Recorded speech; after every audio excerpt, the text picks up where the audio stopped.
The upscale restaurant in downtown Chicago was glowing under soft golden lights. Waiters in crisp uniforms moved gracefully between the tables, carrying trays of wine and delicacies that cost more than an average paycheck. At a corner table reserved near the large window, Ethan Carter, a 36-year-old single dad and one of the city's youngest CEOs, adjusted his cufflinks nervously. He didn't usually do blind dates. Running Carter Innovations, his tech empire, left little time for romance. And raising his 8-year-old daughter, Lily, after his wife passed away, made his schedule even tighter. But tonight, one of his business associates had convinced him to meet a perfect woman over dinner. Meanwhile, across the room, Sophia Reyes slipped into the restaurant unnoticed. At 28, she worked 2 jobs, bartending in the evenings and helping her sick mom during the day. She never thought she'd be caught in something like this, but desperation often pushes people into questionable choices. A wealthy acquaintance of Ethan's had offered her a ridiculous sum of money. Ruin his date. Make him walk away humiliated. She didn't know the man, didn't care about his corporate empire or his dating life. All she knew was the hospital bills piling on her kitchen counter, and the fact that her mom's medication wasn't getting cheaper. So she put on her best dress, tied her hair elegantly, and rehearsed a plan: interrupt the date, cause chaos, and leave. Easy money, but fate rarely sticks to scripts. Sophia walked toward Ethan's table, expecting to find a cold, arrogant businessman. Instead, her steps faltered when she saw him smile politely at the woman across from him.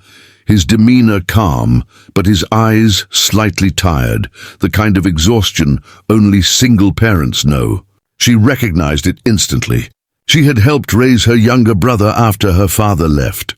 "Excuse me," she said, her voice laced with fake confidence as she approached. Both Ethan and his date looked up. "Ethan, darling, you didn't tell me you'd be here tonight?" The other woman stiffened, clearly confused, while Ethan arched an eyebrow, studying Sophia. His date frowned, whispering something about dishonesty, and soon excused herself in a storm of irritation.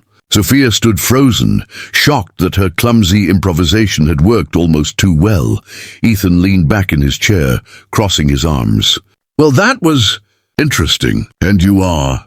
Sophia swallowed. Her plan was to leave immediately. Take the money later, never look back. But something about his steady, curious eyes held her in place. "Sophia," she said softly, sorry about that."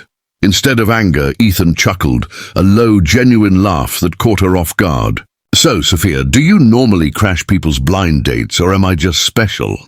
For the first time that night, she laughed too, tension dissolving. She didn't expect him to invite her to sit, but he did. Against her better judgment, she stayed. 1 hour turned into 2. Conversation flowed effortlessly.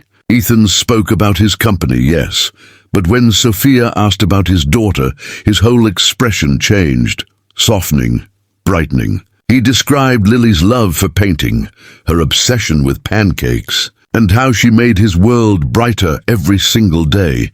Sophia found herself opening up too, confessing about her mother's illness, her 2 jobs, her struggles. She was honest, except for one thing. She didn't tell him why she had walked in there in the first place. By the time dessert came, Ethan leaned forward, studying her like she was a puzzle he actually wanted to solve. "You don't fit in this place," he said quietly. She stiffened. "I know I shouldn't be here." "No," he interrupted, smiling warmly. "I mean that in the best way. You're real, not like the usual people I meet in this world." Her chest tightened. It wasn't supposed to feel like this. He was supposed to be a target, not someone who looked at her like she mattered. The following week, Sophia thought that night would be the end of it. She had taken the money, but guilt kept her from cashing it. She avoided thinking about Ethan, but destiny had different plans. While rushing out of the hospital pharmacy with her mum's medicine, she nearly collided with a familiar voice. "Sophia," Ethan's deep tones stopped her in her tracks. He was there with Lily, who held a sketchbook in her tiny hands. Lily looked up curiously. "Daddy, is this your friend?" Sophia's heart twisted at the innocent question. She crouched down to Lily's level, smiling. "Hi, sweetheart. I like your drawing." The little girl beamed, flipping the page to show a colorful picture of a man holding a woman's hand under a big sun. Sophia's breath caught when Lily announced proudly, "That's me, Daddy, and maybe someone else one day." Ethan chuckled awkwardly, but Sophia saw the softness in his eyes. He wanted his daughter to have that someone. He wanted connection, family. Over the next few weeks, they saw more of each other, sometimes by accident, sometimes on purpose. Each time, the weight of Sophia's secret grew heavier. She knew she had to tell him the truth, that she had been paid to ruin his date. But she also knew it could destroy everything. One evening, as they walked out of a small diner after dinner with Lily, Ethan stopped her. "You've been carrying something," he said gently. "I can see it. You don't have to tell me now, but I want you to know. I trust you." The words nearly broke her. That night she cried, realizing she didn't want the money, the deal, or the easy escape. She wanted him. Finally, she told him everything. She expected anger, rejection, maybe even disgust. Instead, Ethan listened silently. Then, to her shock, he smiled faintly. "Sophia, the moment you sat down that night, I knew something wasn't adding up. But then I saw who you really are. And that mattered more than whatever game someone else tried to play." She blinked, tears streaming. "You're not angry?"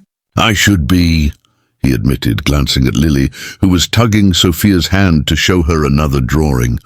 "But life's too short to waste on anger. And my daughter already likes you. That's what counts." In that moment, Sophia realized the man she was meant to ruin had become the man who saved her. And Ethan. He had found something he didn't know he was searching for. Not just love, but someone who could stand beside him in both his world and hers. Sometimes, love doesn't wait for perfect beginnings. It grows out of broken ones, turning what was meant for harm into something beautifully unexpected.